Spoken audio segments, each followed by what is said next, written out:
Está começando mais um Conexão Poder. Obrigado pelo carinho, obrigado pela sua audiência a mais esse programa que está começando nas nossas plataformas digitais, no canal do YouTube do Conexão Poder. Estamos recebendo hoje aqui Walter de Mello Fonseca, delegado de crimes fazendários contra a administração pública. A Ana está com a gente aqui também, nossa parceira.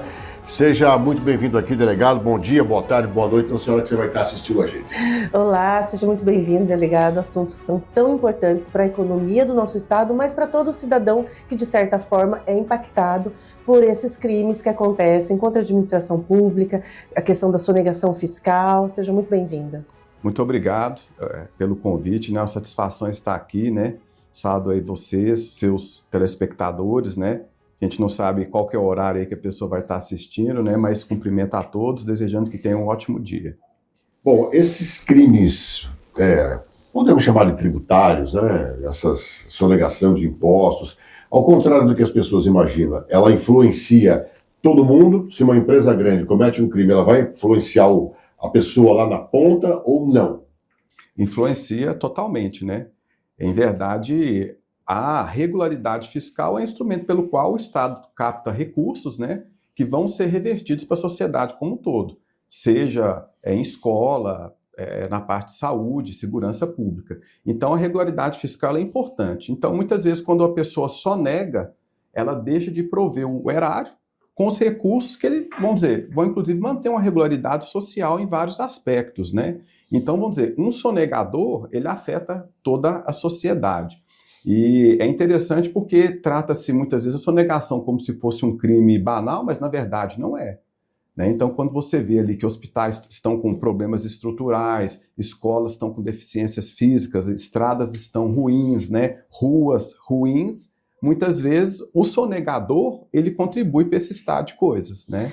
Doutor, na sua carreira, o senhor tem percebido um aumento de pedido de recuperação judicial ou isso tem muito a ver com os ciclos de economia do país?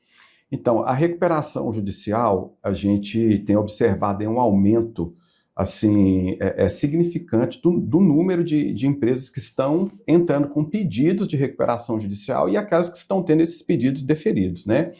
Sabe-se que normalmente tem até um estudo interessante da Fundação FGV que mostra que quando a taxa Selic está mais alta, normalmente você tem um aumento ali no número de pedidos de recuperação judicial, né?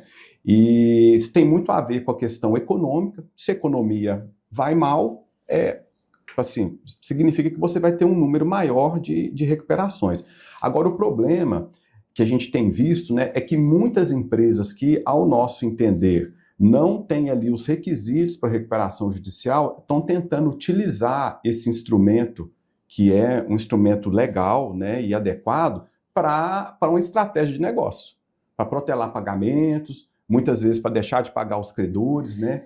E então, vamos dizer, isso a gente entende que, paralelamente às questões econômicas, está havendo a utilização disso como uma estratégia de negócio também. O senhor tem percebido em alguma situação que a recuperação judicial ela já se apresenta como uma estratégia até mesmo antecipada para que ocorra o crime? A pessoa já idealiza que vou agir desta maneira e aí, ao final, eu já peço uma recuperação judicial, quando na verdade tem que ser ao contrário, diante da dificuldade, faz essa solicitação. Sendo utilizada pelas empresas, claro, aquelas empresas, deixando bem claro aqui que tem essa questão o objetivo de praticar um crime, antecipadamente, já pensando já como eu vou agir no percorrer da minha existência, eu empresa, para que eu peça a recuperação judicial e aí eu amenize tudo que eu tenho feito de errado? Isso pode ocorrer, né? Como eu conversava aqui anteriormente e de forma informal, a recuperação judicial é um instrumento legítimo, né? Uma vez que toda atividade empresarial ela tem um impacto social, né? A empresa gera empregos, gera desenvolvimento econômico, né? E transforma a realidade muitas vezes onde ela está inserida. Então, a recuperação judicial é uma forma de garantir que as empresas se perpetuem e não encerrem as suas atividades. Agora, o que muitas vezes pode ocorrer é que a fraude contra os credores seja aí uma estratégia, né? A pessoa ali, ela vai captar recursos fora ou vai empreender em alguns segmentos onde ela não tem uma estrutura empresarial para fazer, já pensando, Se né, não der certo... que se não der certo, eu vou ingressar com a recuperação judicial, vou discutir o débito, né, em prejuízo ali dos credores, de quem financiou. Então, isso também ocorre, né? Então, repito, é um instrumento legítimo, mas a partir do momento que entra a má-fé, né, se torna criminoso, porque aí vai ser uma fraude contra credores, vai ter vários outros crimes ali que vão estar nesse meio. Existe alguma área específica empresarial onde esse número de recuperação judicial está muito alto? Então, aqui nós temos reparado que muitos segmentos aí do agronegócio têm se utilizado aí, têm entrado com pedidos de recuperação judicial. Muitas vezes o judiciário ali naquele filtro preliminar, né, que o pedido tem que ser aceito, e é interessante falar que a empresa que entra com recuperação judicial, ela tem que apresentar também uma certidão negativa de débitos para com a Fazenda Pública, né, para que ela possa ali ter aceito esse pedido. Normalmente, a maioria dos casos que a gente vê, pelo menos os mais notórios, são de empresas que estão no segmento agronegócio, e até natural que seja assim, porque o agronegócio aqui, vamos dizer, é a principal matriz econômica do Estado. Então, é natural que no segmento a gente tenha mais, né, casos. Algumas matérias veiculadas, especialmente na área do agronegócio, com empresas laranjas, quando a gente se atém no detalhamento da matéria, tem-se a impressão até de um enredo de novela mexicana. Em verdade, assim, a sonegação fiscal hoje, né, com essas empresas laranjas, ela tem diversificado muito. Inclusive, nós acreditávamos, né, quando a gente passou por esse processo de transformação digital, que os procedimentos passaram a ser e-process, nós tínhamos ali as assinaturas eletrônicas, que iria diminuir o número de fraudes. Que as fraudes antigamente eram documentais, mas muito pelo contrário. Parece que essa dinâmica da virtualização, da tecnologia, tem aumentado o número de fraudes, né? Em que medida, doutor? Como que eles utilizam isso? Então, criam CPFs falsos, criam empresas de fachada, né? Então, tem muitas pessoas que alugam o CPF para criação de empresas, isso é muito comum. Aquela questão, vou pegar um CPF emprestado. E muitas vezes a pessoa está com um débito milionário junto ali à Fazenda Pública, a pessoa não sabe do débito, isso é comum na delegacia fazendária. Né? A gente vai ouvir as pessoas, a pessoa está lá devendo 2, 3, 4 milhões para o Estado, não sabe, mas emprestou o CPF uma vez que a pessoa pediu, às vezes pagou um valor ali ínfimo, né? E, vamos dizer, com o CPF em mãos, e muitas vezes as pessoas deixam até o próprio token da assinatura digital com com os estelionatários, com os sonegadores, eles se utilizam daquilo ali para abrir várias empresas, né? Ali na delegacia fazendária, a título de exemplo, nós chegamos a ter uma investigação lá que um único contador abriu mais de 50 empresas que não estavam operando. Qual que é o propósito disso? E aí, qual que é o procedimento? Né? Ele abre a empresa e pode vender essa empresa para outra pessoa, essa empresa fantasma, essa pessoa começar a operar essa empresa? Então, a maioria das fraudes, ela tem mais ou menos essa dinâmica, né? Eles criam aquelas empresas de fachada, que a gente fala que é uma empresa de prateleira, ela fica ali, e muitas vezes a pessoa maliciosa está precisando, por exemplo, de emitir notas fiscais. Aí ela pega aquela empresa, vai emitir notas por ela, até que se dê o momento ali que ela seja suspensa pela Secretaria de Fazenda, né? E assim, algo que também convém falar é que as empresas laranjas, o propósito delas não é só sonegação fiscal. Tem fraude bancária, tem uma série de outros crimes, estelionatos, que se utilizam de pessoas jurídicas laranjas, né? Muitas vezes o pessoal acha, não, é só para sonegação. Não é. O cara abre conta em banco, contrai empréstimo, né? Faz uma série de coisas. Inclusive tem muita simulação, às vezes, de capital social, né? Tem empresas que simulam capital social para buscar junto à instituição financeira um empréstimo. E tem as relações entre as laranjas também, né? Que uma vende para a outra de maneira fictícia. Inclusive, isso teve uma operação da delegacia fazendária, né? A Crédito Podre, que trabalhava com questão de créditos, né? Então, muitas vezes tinha simulação entre as empresas envolvidas de entradas e saídas para gerar créditos. Né? Tinha uma deficiência à época do sistema do antigo PAC-RUC, mas que era mais ou menos isso, uma empresa laranja colocando crédito para outra, aí na hora que ia fazer a venda, tem que ser feito o destaque do ICMS, a pessoa utilizava um crédito que não existia, até daí o nome da operação crédito podre, né? Então, assim, tem uma gama de atividades ilícitas que a pessoa que está mal intencionada pode fazer com a pessoa jurídica na mão, né? O senhor ainda se surpreende com a capacidade de criatividade para em verdade, a gente não cansa de se surpreender, né? Inclusive com o avanço tecnológico aí, está cada vez mais assim, surreal as coisas que ocorrem, né? E assim, o tanto que as pessoas têm... Está mais sofisticada a fraude quando tem a tecnologia envolvida, né? Não era como antigamente, que às vezes era uma nota fiscal que você mandava rodar numa gráfica, uma nota com o número do talão duplicado, ou uma assinatura que era falsificada de próprio... Não, hoje, vamos dizer, é tudo eletrônico e o volume é muito maior. O senhor falando de tecnologia, né, da utilização da tecnologia, a delegacia também tem tecnologia suficiente para acompanhar toda essa tecnologia que vem aí surpreendendo? Graças a Deus a gente está muito bem hoje de tecnologia na delegacia fazendária, né? Nós temos ali hoje, talvez, assim, os melhores computadores da Polícia Civil, né? A gente tem alguns supercomputadores lá que a gente usa para fazer processamento de dados, né? Temos, assim, sistemas de informação muito bons, né? A nossa única dificuldade, em verdade, é no volume, né? Porque, como eu falei, com a virtualização, a gente tem um volume de dados muito grande. E, na verdade, o volume de dados, eu acho que é um gargalo que permeia todo o serviço público, não só a Polícia Civil, né? Principalmente, a gente verifica que depois da pandemia, tudo hoje envolve meio eletrônico e envolve muito dado, né? Então, a gente verifica isso, né? O volume de dados é muito grande. Então, uma fraude que antigamente você fazia, às vezes, uma análise com poucos dias, hoje, mesmo tendo a tecnologia como aliado, você passa ali semanas, se não meses, né, para processar aquele volume de informações que está muito alto. E vocês estão conseguindo prender essas pessoas estão conseguindo ficar presas, conseguindo entre aspas, eles estão ficando presas, o trabalho tem sido satisfatório nessa área? Olha, no crime tributário a gente tem uma perspectiva diferente, né? Porque como as penas dos crimes com conduta tributária são baixas, dificilmente, com a legislação atual, essas pessoas são presas, né? É óbvio que tem algumas operações, até eu falei aqui da Salmonidade antes da gente começar a entrevista, ali a gente teve pessoas presas, né? Porque você tinha também o crime de organização criminosa. Agora, no crime fiscal, vamos dizer, o que a gente considera o nosso preso é quando o erário é ressarcido. Quando a gente consegue trazer aquele recurso de volta, seja porque o investigado ele faz o pagamento do tributo devido, ou quando a gente consegue, vamos dizer, um sequestro no campo criminal que a gente consegue trazer de volta para o Estado que deixou de ser recolhido. Aí esse é o nosso sucesso, né? Em relação aos nossos números, eles são muito bons, né? A gente tem um índice de recuperação de ativos aí bem interessante.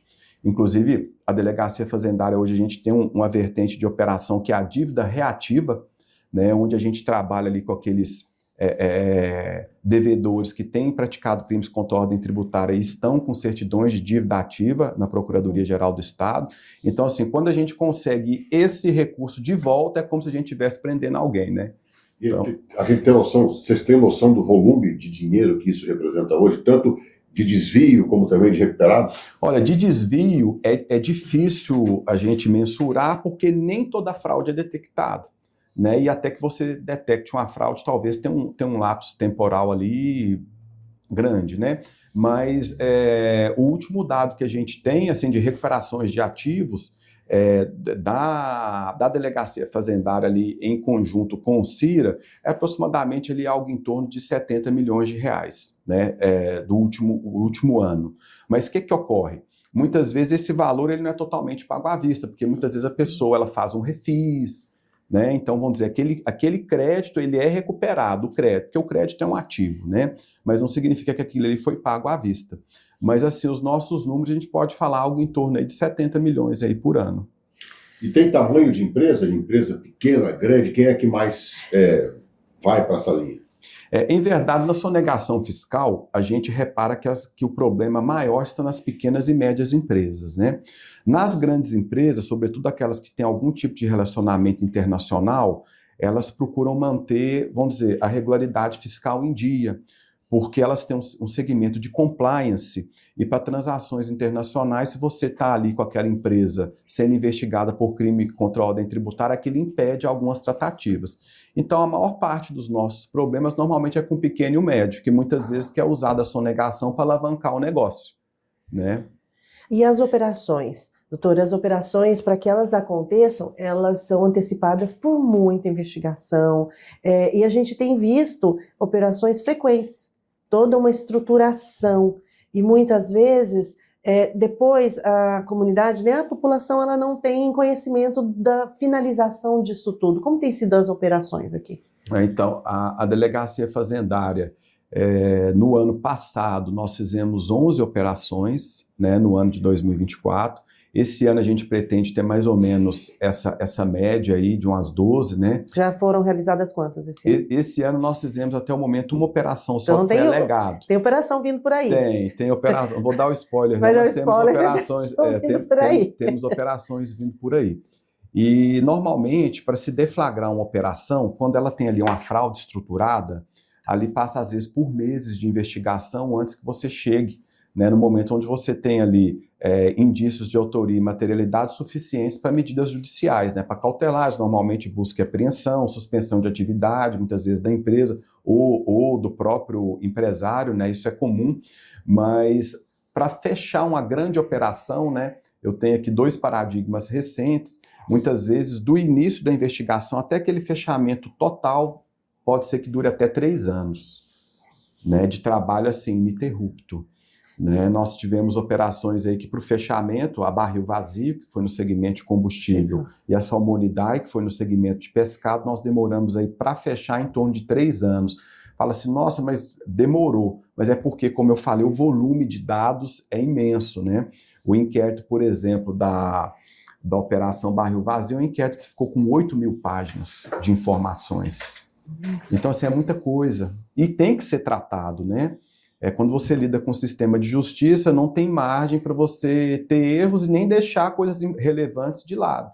E agora tem a participação de servidores e pessoas que trabalham nessas áreas, que ajudam, que facilitam? Ah, sim, ali, por exemplo, na nossa unidade, né, a Delegacia Fazendária, ela tem um modelo de trabalho diferente, porque ela é uma delegacia que ela é adida ao CIRA, que é o Comitê Interinstitucional de Recuperação de Ativos, né, que funciona na sede do Ministério Público. Inclusive, hoje, a unidade ela está sediada ali na sede das Promotorias de Justiça, a Delegacia Fazendária. E nós temos trabalhando conosco auditores fiscais, que trabalham ali de forma integrada, a gente fala que até que é mais que é integrado, porque é porta a porta, né? Hoje a gente tem 2 auditores da unidade de inteligência da Secretaria de Fazenda que trabalham direto com o núcleo de inteligência da Delegacia Fazendária, né?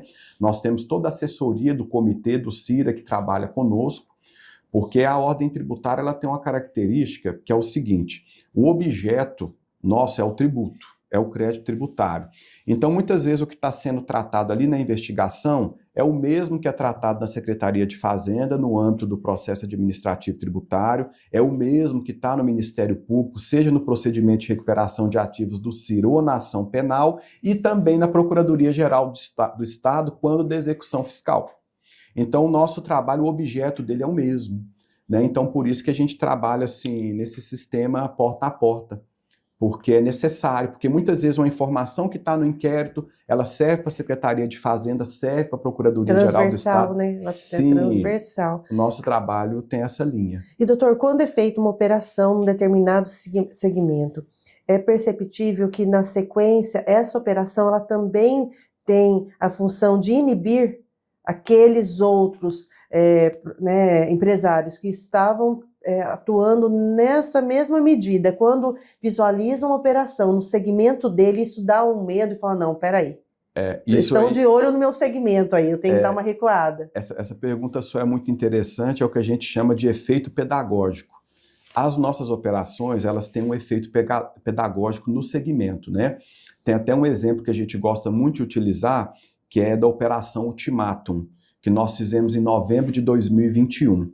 É um dado interessante porque essa operação, só para vocês terem uma ideia, nós tivemos uma recuperação de ativos dessa operação, algo em torno de 30 milhões de reais, que foram pagos ao Estado em virtude dessa operação, né, ao longo ali de praticamente 3 anos, né, o último dado que eu estava dela, estava ali algo em torno de 29 milhões de reais recuperados nessa única operação que é a Ultimato.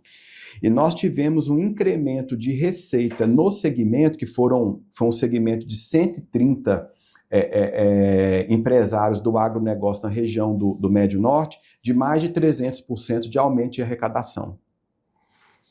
Então, assim, no segmento, após a operação. E um aumento expressivo da emissão de notas fiscais também, por todos aqueles envolvidos.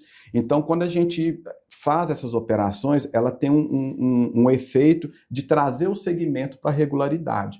Por isso que as nossas operações elas são pensadas estrategicamente, porque muitas vezes uma ação nossa vai ter um reflexo, que não é só de você cessar aquela atividade irregular, né, de um determinado contribuinte, mas também de usar aquilo como paradigma para que outros venham, já estava pensando em fazer, venham também para a regularidade fiscal. É óbvio que depois eles vão tentar inventar um outro sistema, a gente também vai ter que fazer uma nova operação, né, mas faz parte. Nessa linha aí, vocês conseguem monitorar, por exemplo, o transporte de grãos, por GPS, ou pela placa dos veículos, já há essa tecnologia hoje? Sim, em verdade, aqui no estado de Mato Grosso, a Secretaria de Fazenda já está implantando algumas câmeras com leitor OCR. E como que funciona, por exemplo, o transporte do grão? Você tem ali a nota fiscal e você tem o conhecimento de transporte. Aí quando é feito o conhecimento de transporte para aquela mercadoria, ele tem que estar ali, vamos dizer, qual que é o trajeto. Aí você consegue monitorar por câmeras OCRs para saber se de fato, né, aquele documento que foi emitido ali, auxiliado a nota fiscal, se ele está de fato seguindo. Ou seja, se a placa daquele caminhão passar, sei lá no estado de Goiás, vocês conseguem identificar que ele passou naquela... Isso, sim. Isso já é feito. É um rastreamento. Isso existe. E muitas vezes, inclusive, nos nossos, em que a gente detecta que muitas vezes aquela operação não foi realizada conforme constava dos documentos, porque o veículo não passou por determinado local. E para isso também a gente tem convênio, né, com a Polícia Rodoviária Federal, que tem um sistema de monitoramento muito amplo, a gente consegue verificar as passagens, né, desses veículos. Falando ainda em agro, recentemente tivemos aí matéria falando, né, trazendo o nome de grupos importantes, a questão de duplicatas e a questão também do envolvimento político nessas movimentações, além do segmento do empresariado, mas também o segmento político, que em certa medida teve aí, né, essa figura dentro desse contexto. Isso, de alguma forma, dificulta mais a ação? Olha, em termos assim da execução do trabalho, eu digo que não. Né? Nós ali na Delegacia Fazendária, a gente tem total autonomia, né, por parte da Polícia Civil, a gente faz as investigações independente quem seja ali a pessoa que esteja, né? Não tem nenhum tipo de repercussão assim no nosso trabalho. Se a fraude foi identificada e eventualmente tiver algum agente político, alguma pessoa envolvida, vai ser investigado da mesma forma. Né? Então, para nós, nesse sentido, não traz limitação para o exercício do nosso trabalho. E quando a gente fala no agro, tem alguma região mais assim que hoje tem chamado mais a atenção? E porque também tem toda essa questão da orientação. Muitas vezes o senhor percebe que seria falta de orientação daquele produtor rural, que ele acaba cometendo algum ilícito, mas por falta de conhecimento? Na verdade, tem as duas coisas, né? Tem aquele produtor que muitas vezes ele não tem uma regularidade fiscal porque está mal orientado, né? E muitas vezes ele vai estar sujeito ali dentro do processo administrativo tributário, ele vai tentar regularizar a funcionalidade ali fiscal da empresa dele, e tem aquelas pessoas que estão de má-fé deliberada. Então tem os dois fatos. Né? Tem alguns casos, por exemplo, que o produtor ele transaciona com a empresa laranja, mas ele não sabe. Né? Muitas vezes fez uma venda por uma empresa laranja, que, vamos dizer, usou uma nota fria, que deu um outro destino para o produto dele e ele não sabe. Isso também ocorre. Né? Tem muitas achando que está fazendo parte de um negócio super próspero e... muitas vezes isso acontece. Isso é comum nas nossas investigações ali, às vezes, ter produtores que relacionaram, empresários no geral, que relacionaram com empresas investigadas, mas por desconhecimento, né? E não por má fé. E tem como saber o produtor, a pessoa que está fazendo esse tipo de serviço, tem como ela saber, vou fazer um negócio com uma empresa, será que essa empresa está correta ou não? Tem esse caminho? Tem. Na verdade, o que acontece? É porque a pessoa que é diligente, né, diligente na atividade dela, é lógico que ela vai fazer grandes pesquisas e tudo. Muitas vezes a pessoa que não tem tanta diligência, ela simplesmente vê se o cadastro de produtor rural está ativo e se a inscrição estadual está regular, né? Faz só, vamos dizer, esses dois tipos de filtro, mas não fazem pesquisas além. Isso ocorre também com a própria vítima de estelionato, que muitas vezes deixa de ser diligente na investigação da negociação que está fazendo e vai ter um prejuízo. Da mesma forma, a gente pode fazer essa analogia. Muitas vezes o produtor ou o empresário ele não é tão diligente, né? E isso é natural. Isso depende muito do perfil de cada pessoa. Isso acontece também no combustível, não? A sonegação, sim. O combustível, a gente tem vários tipos de problema que pode ocorrer no segmento de combustível, né?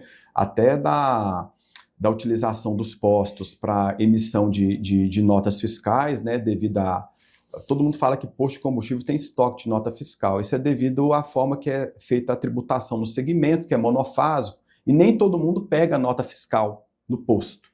Então, muitas vezes, ele tem um estoque de nota fiscal que pode ser utilizado. Aí, o empresário mal intencionado pode utilizar aquilo ali para algum tipo de fraude, né, ou para geração de um crédito para uma outra empresa. Você tem os problemas do combustível adulterado, tem o problema da sonegação, né?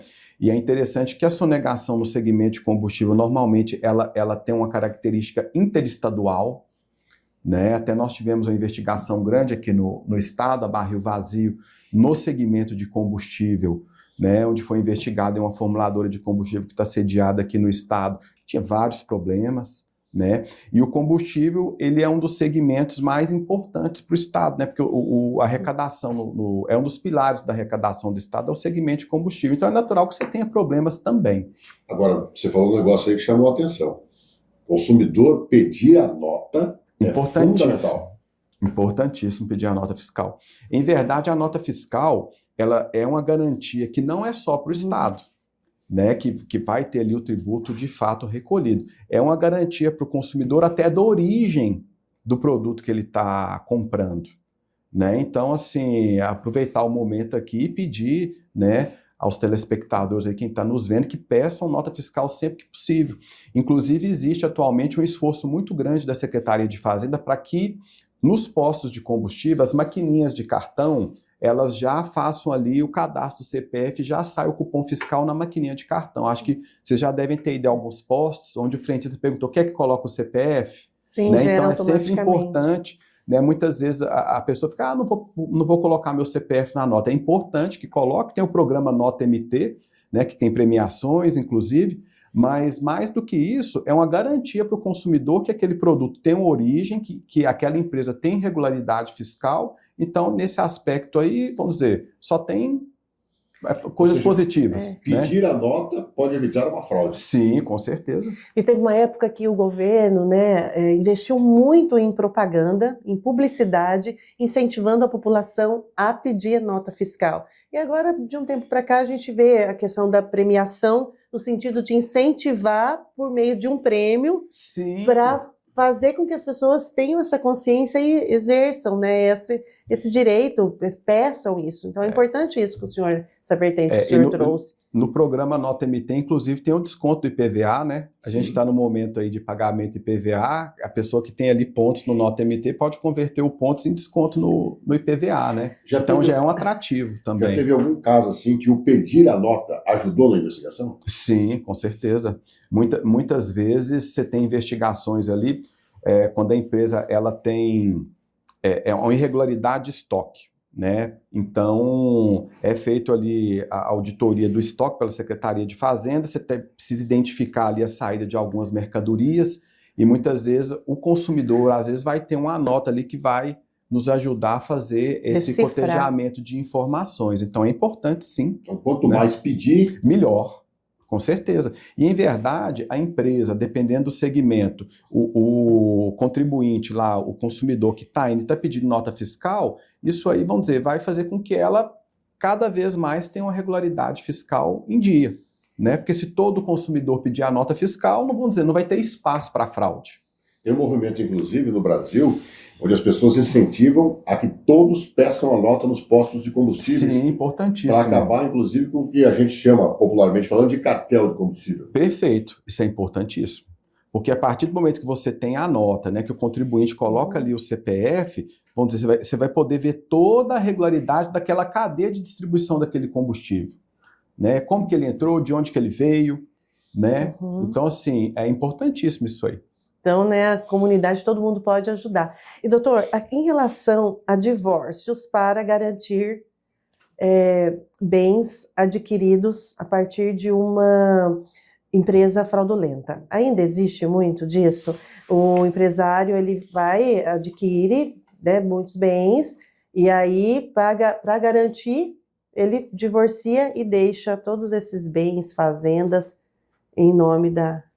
Isso é uma estratégia de blindagem patrimonial, né? Ainda existe. Essas estratégias, elas existem, né? É muito comum também aquelas holdings patrimoniais, né? Muitas vezes a pessoa já pensando no ITCD que vai ser recolhida ali quando da divisão da herança, já cria uma holding patrimonial, esvazia o patrimônio das empresas, tenta colocar ali como uma forma de burlar, né? E de fazer uma blindagem. Então, mas a holding é legítimo. Assim como... Depende do objeto dela, né? Porque quando ela é feita com o propósito de ser uma holding mesmo, controladora, tudo bem, mas se isso é feito com o propósito de deixar de recolher o ITCD lá na frente, aí a gente vai ter sonegação fiscal, né? Então você tem que saber em qual perspectiva que, vamos dizer, o instrumento é legítimo sim, mas qual que é o propósito da pessoa que está utilizando, né? Então esse caso que você citou do divórcio, da separação, enfim, pode ser utilizado como uma estratégia de blindagem patrimonial, fraude contra credores, né? E tudo é investigado. Tudo é investigado. Todo crime tem jeito de descobrir. Existe crime perfeito, doutor? Olha, eu ainda não vi nenhum perfeito, né? Se existe, eu ainda não descobri. Não me deparei com ele. Porque se tivesse me deparado, não seria perfeito, inclusive, né? Então, em todo esse seu trabalho hoje, que é um trabalho do Estado gigantesco como o nosso, em caso, como você disse no início aí, de sermos o Estado do agronegócio, eu diria que não é fácil realizar esse trabalho. Olha, não é fácil, mas ao mesmo tempo é gratificante, né? As investigações, como eu falei, elas estão cada vez mais complexas, né? Nós saímos, isso é uma mudança que eu acho que é da própria modernidade. Nós saímos das investigações documentais para investigações telemáticas, eletrônicas. Então, principalmente depois da pandemia, eu acho que isso está muito nítido, né? Então, assim, o nosso trabalho tem mudado, né? É interessante que os nossos policiais, eles estão saindo daquele modelo clássico de policial que fazia coleta de evidências no local, fazia aquelas diligências, estão virando analistas. Então, vamos dizer, os nossos investigadores hoje na delegacia fazendária têm que fazer análise financeira, análise contábil, né? Tem que saber lidar com sistemas de informação. Então, tem toda uma mudança na nossa atividade e Mato Grosso, por ser um estado pujante, né? Graças a Deus, ele tem acompanhado essas mudanças, né? Os órgãos têm se adaptado, mas é um desafio que também é gratificante, né? A gente, quando, durante uma investigação ali, que você traz um segmento para regularidade fiscal, ou que o investigado contribuinte faz o pagamento do que era devido, né? E você vê aquele recurso retornar ao Estado, né? Compensa todo esse trabalho. Alguma coisa que a gente não falou aqui, delegado, que você quer acrescentar? Não, acho que a gente abordou todos os aspectos de forma genérica da nossa atividade, né? Eu acho que foi tratado aí dentro do possível tudo. Um detalhe. Não adianta o cara praticar uma sonegação lá no Nortão, que aqui em Cuiabá vai praticamente, pelo que eu entendi, em tempo real vocês vão descobrir. Sim, em verdade, como eu falei, né? Hoje a gente já tem lá os auditores da unidade de inteligência trabalhando direto conosco, que a delegacia fazendária é uma delegacia de circunscrição estadual. A gente trabalha em todo o estado de Mato Grosso, né? Então não tem região aqui do nosso estado onde a gente deixa de atuar. Muito bem, então quero agradecer a presença do Walter de Melo Fonseca, delegado especializado em crimes fazendários contra a administração pública, e a polícia precisa ter cada vez mais ramos diferentes, né? Porque parece que o pessoal do crime, eles ficam também se especializando em cometer crimes, né? É verdade. A polícia, ela tem se transformado, né? Eu estou na polícia há mais de 20 anos. É uma transformação constante. Hoje a gente tem a nossa delegacia de crimes informáticos, né? E é um dado interessante. Alguns anos atrás, sempre que a pessoa me procurava para pedir um apoio, furtaram meu carro, entraram na minha casa. Hoje é sempre um golpe, por meio eletrônico. Né? Então você vê que a própria criminalidade ela também mudou e a Polícia Civil ela tem que se adaptar para fazer frente a essas novas modalidades criminosas, né? Uma mudança como um todo.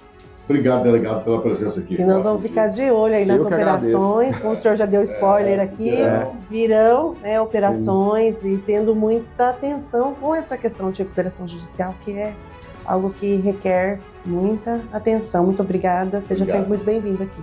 Eu que agradeço a presença, né? Fico aberto aí para novos convites e para vir falar dessa delegacia fazendária, que é uma delegacia tão importante para o nosso estado. Obrigado a você também que esteve conosco até agora e até o próximo Conexão Poder.